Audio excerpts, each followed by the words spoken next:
ঈদুল আজহা ঘনিয়ে আসতেই নারায়ণগঞ্জের খামারগুলোতে এবারের কোরবানিতে পশু খুঁজতে শুরু করেছেন ক্রেতারা। তবে এবার শহরের পাইকপাড়া এলাকার রাবেয়া এগ্রো ফার্মে পশু কেনার চেয়ে দর্শনার্থীদের ভিড় বেশি। এই খামারেই রয়েছে প্রায় ৭০০ কেজি ওজনের এক গোলাপি রঙের অ্যালবিনো জাতের মহিষ, যার নাম রাখা হয়েছে আমেরিকার প্রেসিডেন্ট ডোনাল্ড ট্রাম্পের নামে। মহিষটি ইতোমধ্যে ৩,৮৫,০০০ টাকায় বিক্রি হয়েছে বলে জানিয়েছেন খামারের মালিক জিয়াউদ্দিন মৃধা। ৫৫০ টাকা করে যা আসবে, তো আনুমানিক যদি ৭০০ কেজি হয় আপনার ৩.৫ লাখ সামথিং আসে আর কি।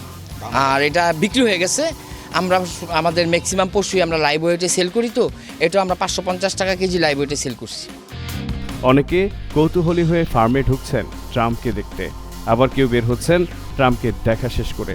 সামাজিক যোগাযোগ মাধ্যমে ছবি ভাইরাল হওয়ার পর থেকে প্রতিদিনই অসংখ্য মানুষ মহিষটিকে দেখতে ভিড় জমাচ্ছেন। হেয়ার স্টাইল থেকে শুরু করে চেহারার যে এক্সপ্রেশন বলেন বা স্ট্রাকচার বলেন, সব কিছুই মিলে যায় ডোনাল্ড ট্রাম্পের সাথে।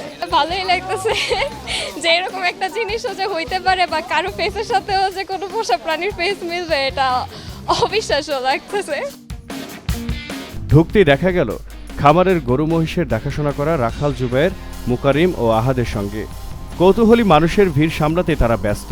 জুবায়ের বলেন, আমাদের খামারে বিভিন্ন গরুর নানা ধরনের মজার নাম রয়েছে, যেমন তুফান, রহমান ডাকাত, মাস্তান।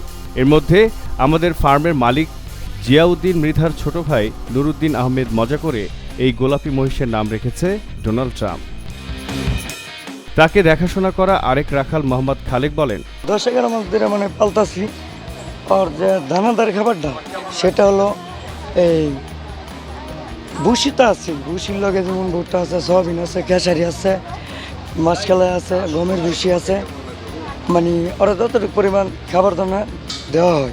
খামারের মালিক জিয়াউদ্দিন মৃধা জানান, রাজশাহী সিটি পশুর হাট থেকে গত বছর কোরবানির ঈদের 1 মাস পর মহিষটি কিনেছিলেন। এরপর খামারে বড় হয়েছে ডোনাল্ড ট্রাম্প। এটা আমার খামারে 10 মাস যাব। আমি একটা হাট থেকে সংগ্রহ করছি, এটা লালন পালন করছি 10 মাস। অ্যালবিনো মহিষগুলো সচরাচর শান্ত স্বভাবেরই হয় এবং এটাও খুবই শান্ত স্বভাবের, ফ্রেন্ডলি। জেলা প্রাণী সম্পদ কর্মকর্তা আব্দুল মান্নান জানিয়েছেন, নারায়ণগঞ্জে এবার কোরবানির পশুর চাহিদা 1,03,000। 6,535টি খামারে কোরবানির পশু প্রস্তুত আছে 1,13,000। তিনি জানান, 2025 সালে নারায়ণগঞ্জে কোরবানির পশু মোট চাহিদা ছিল প্রায় 1 লাখ। গতবার কোরবানির জন্য জেলায় প্রস্তুত পশু ছিল 86,426টি।